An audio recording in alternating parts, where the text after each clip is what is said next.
కొన్ని దేవాలయాలు మనం చూస్తాం. కానీ కొన్ని దేవాలయాలు మాత్రం మన మనసునే తాకేస్తాయి. అలాంటి ఒక అద్భుతమైన దివ్యక్షేత్రం హైదరాబాద్‌లోని కొత్తపేటలో ఉన్న శ్రీ వారాహి సమేత ప్రత్యంగిరామాత ఆలయం.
వారాహి మాతను భక్తితో ప్రార్థిస్తే భయం తగ్గి ధైర్యం పెరుగుతుందని చెబుతారు.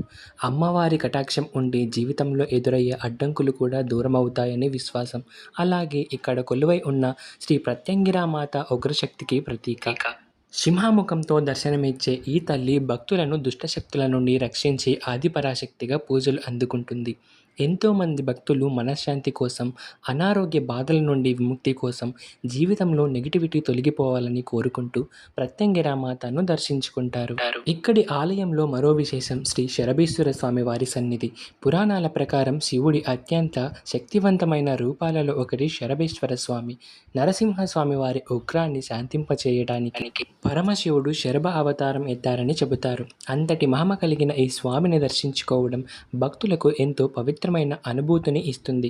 ఈ ఆలయంలో ప్రతి మూలలోనూ ఒక ఆధ్యాత్మిక శక్తి కనిపిస్తుంది. ఇక్కడి అర్చకులు కూడా ఎంతో ఆప్యాయంగా ఆలయ విశేషాలను వివరించడం ఈ దర్శనాన్ని మరింత ప్రత్యేకంగా మార్చింది. కొన్ని ప్రదేశాలు మన కెమెరాలలో మాత్రమే కాదు, మన హృదయంలో కూడా శాశ్వతంగా నిలిచిపోతాయి. ఈ వారాహి సమేత ప్రత్యంగిరామాత ఆలయం కూడా అలాంటిది. శ్రీమాత్రే నమః. శ్రీ వారాహి అమ్మవారు దేవీ భాగవతంలో ఆదిపరాశక్తి స్వరూపంలో అసుర సంహారం చేయడానికి అమ్మవారికి వారాహి అమ్మవారు సర్వ సైన్యాధ్యక్షురాలుగా వ్యవహరించి అమ్మవారి ప్రతిస్వరూపముగా యుద్ధ ప్రాంగణంలో తన సేనని ముందుకు నడిపించి అమ్మవారి యొక్క యుద్ధాన్ని గెలిపించింది. అలాగే రాజశ్యామల అమ్మవారు మంత్రినిగా ఉండి అమ్మవారి యొక్క సలహాలు సూచనలను తీసుకొని వారి యొక్క మరొక స్వరూపమైన ఈ రాజశ్యామల అమ్మవారి యొక్క యుద్ధ ప్రాతిపదికని ఎలా అవలంబించాలి అనేటువంటి విషయాలను సూచనలుగా తీసుకొని వారాహి అమ్మవారికి తన సైన్యాన్ని ఎలా ముందుకు వెళ్ళాలో నడిపించమని ఆజ్ఞాపిస్తే ఈ యొక్క రాజశ్యామల అమ్మవారు ఈ యొక్క వారాహి అమ్మవారుల యొక్క కనుసన్నలలో అమ్మవారు ఆచరించి అసురుల సైన్యాన్ని అసుర సామ్రాజ్యాన్ని అంతా కూడా తుడిచిపెట్టడం జరిగింది. ఈ యొక్క విషయమంతా కూడా దేవీ భాగవతంలో మనకు క్లుప్తంగా ఉంటుంది.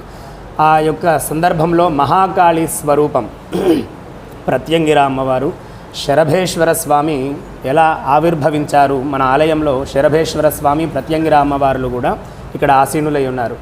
ఆ శరభేశ్వర స్వామి లక్ష్మీనారసింహస్వామి యొక్క అవతారములో ఆ స్వామి అసుర సంహారం హిరణ్యకశిపుడి యొక్క సంహారం జరిపినాక తనను తాను మరిచిపోయి ఈ లోకంలో ఉన్నటువంటి అసుర జాతినంతా కూడా తుడిచిపెట్టేయాలి, ఈ క్షణం ఈ యొక్క విషయాన్ని నేను మరిచిపోకుండా ఈ లోకమంతా కూడా సుభిక్షం చేయాలి అనే తపనతో నరసింహస్వామి తనను తాను మరిచిపోయి ఈ లోకంలో ఉన్న అసుర సేనలని అసుర జాతినంతా కూడా మట్టుబెట్టాలి అనేటటువంటి ఉగ్రావేశంతో ఒక్క తప్పు చేసినటువంటి అసురుడి ద్వారా మిగతా అసుర లోకమంతా కూడా సంహరింపబడాలి అనేటటువంటి సంకల్పంతో నరసింహస్వామి ఈ లోకంలో ఉన్నటువంటి అన్నింటినీ కూడా అసుర లోకాన్ని మొత్తం ధ్వంసం చేయడం జరుగుతూ ఉన్నటువంటి సమయంలో దేవతలందరూ కూడా భయపడి తనను తాను మరిచిపోయిన నరసింహస్వామి ఈ యొక్క విధ్వంసానికి ఈ లోకమంతా కూడా అతలాకుతలం అవుతుంది అనే భయంతో దేవతలందరూ పరమేశ్వరుణ్ణి ప్రార్థిస్తే పరమేశ్వరుడు వెంటనే తను సరాసరి ఉగ్ర ఆవేశంతో తనను తాను మరిచిపోయి ఈ యొక్క అవతారముని ప్రదర్శిస్తున్నారు. కాబట్టి తనకన్నా మహా ఉగ్ర స్వరూపాన్ని తను చూస్తే తప్ప తను తన యొక్క ఆవేశాన్ని తగ్గించుకోడు అని ఆ స్వామి పరమేశ్వరుడు వెంటనే శరభేశ్వర స్వరూపంతో తన స్వరూపాన్ని మార్చుకొని అంతకన్నా మహా ఉగ్ర స్వరూపంతో ఆ దేవతలందరికీ దర్శనమిచ్చాడు. ఎలా 8 పాదాలు 2 రెక్కలు, సింహము యొక్క ముఖము, ఉగ్రస్వరూపం. 8 పాదాలు కూడా అష్టభైరవులతో సమానం, 2 అమ్మవార్లతో సమానం. ఎవరు ఆ ఇద్దరు అంటే శూలిని దుర్గా ప్రత్యంగిర అమ్మవార్లతో సమానం ఆ 2 రెక్కలు.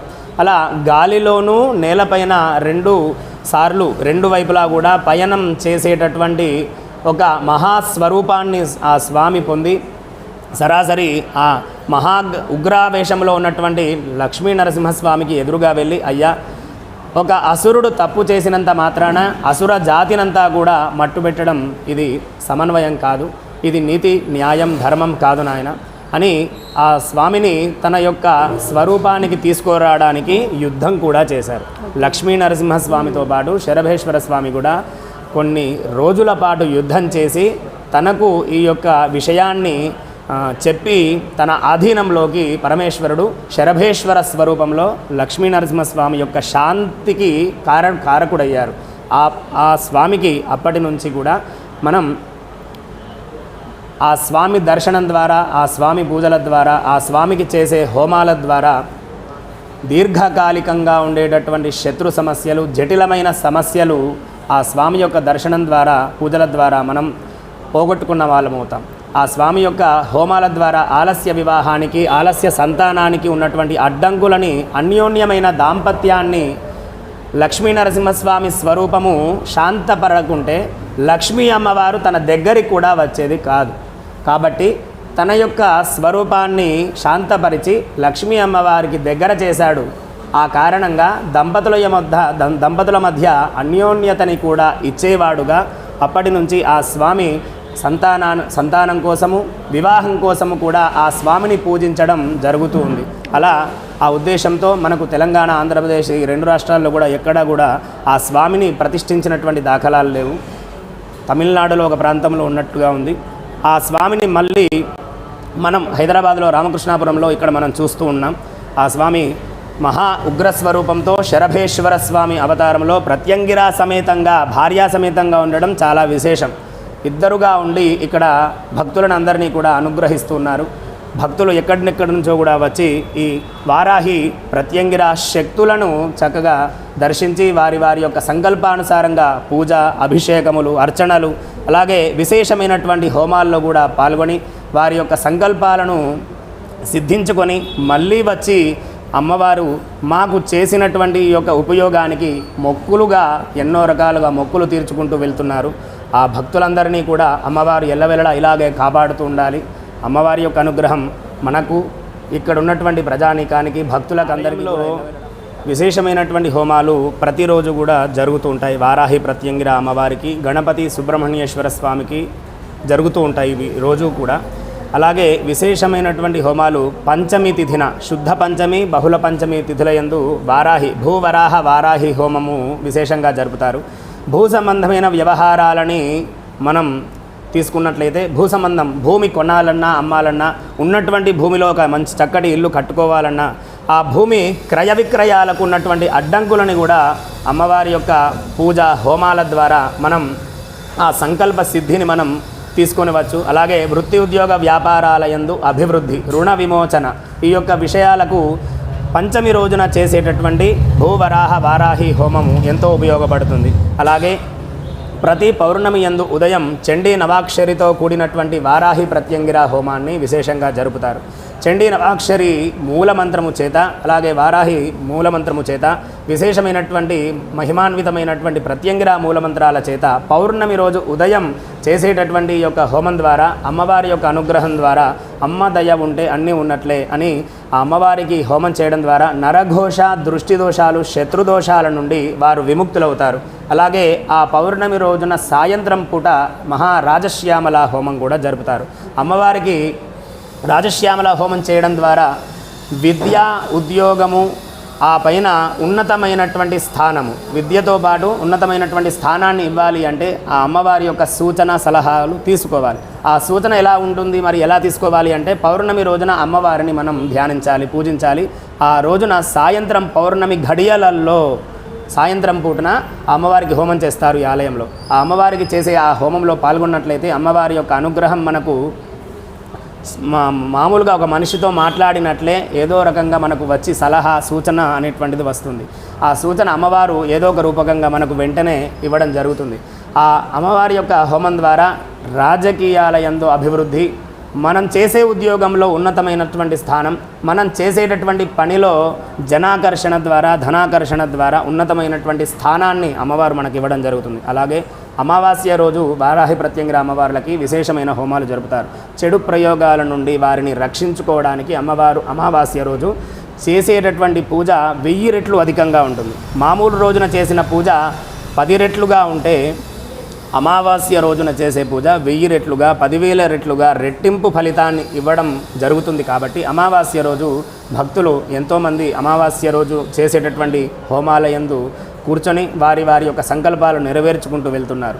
అలాగే పంచమి రోజున, పౌర్ణమి రోజున, అలాగే అష్టమి, శుద్ధ అష్టమి, బహుళ అష్టమి అని ఒక నెలలో 2 సార్లు అష్టమి వస్తుంది. ఈ అష్టమి రోజున మహాకాలభైరవ స్వామికి అష్టభైరవ హోమము, స్వర్ణాకర్షణ భైరవ హోమము, త్రిపురా భైరవితో పాటుగా ఈ యొక్క హోమాన్ని జరుపుతారు. అయ్యా ఆ యొక్క భైరవుడి యొక్క హోమం చేయడానికి గల కారణం ఏంటయ్యా అంటే కాలస్వరూపుడు కాలభైరవుడు కాలాన్ని అనుకూలంగా మార్చి మన యొక్క కాలాన్ని అనుకూలం చేసి మన పనులని విజయపథంలో నడిపించేటటువంటి స్వామి. సమస్త కార్యాలయందు మన పనుల యందు రక్షణ కవచంలా ఆ స్వామి మనల్ని అనుగ్రహిస్తూ మన యొక్క కార్యాలను ముందుకు తీసుకుని వెళ్తూ ఆ స్వామి రక్షణ కల్పించడానికి అష్టమి రోజున అష్టకాలభైరవ హోమాన్ని, అష్టభైరవ హోమాన్ని, స్వర్ణాకర్షణ భైరవ హోమాన్ని, సంపదల యందు స్థిరత్వాన్ని ఇవ్వడానికి స్వర్ణాకర్షణ భైరవ హోమాన్ని జరుపుతారు. అలా ఆలయంలో విశేషమైనటువంటి హోమాలు, ఈ యొక్క హోమాలన్నీ కూడా అష్టమి, పంచమి, అలాగే ప్రతి మంగళవారము కూడా రాహుకాల సమయం మధ్యాహ్నం 3 గంటలకి ప్రత్యంగిర అమ్మవారికి విశేషమైనటువంటి అభిషేకంతో పాటు ఆ అమ్మవారికి విశేషమైన హోమాన్ని కూడా రాహుకాలంలో చేయడం జరుగుతుంది మధ్యాహ్నం 3 గంటలకు. ఈ యొక్క హోమం ద్వారా కూడా అనేకమైనటువంటి సమస్యలని దూరం చేసుకోవడానికి మనం అవకాశాన్ని అమ్మవారు మనకి ఇవ్వడం జరుగుతుంది. ఆలయంలో జరిగేటటువంటి విశేషమైనటువంటి పూజలయందు, హోమాలయందు భక్తులందరూ కూడా అవగాహన కల్పించుకొని అమ్మవారి యొక్క సంపూర్ణమైనటువంటి అనుగ్రహాన్ని పొందుతూ వారి వారి సంకల్పాలను నెరవేర్చుకుంటారు అని ఆ అమ్మవారికి మరీ ప్రార్థన చేస్తూ ఉన్నాం.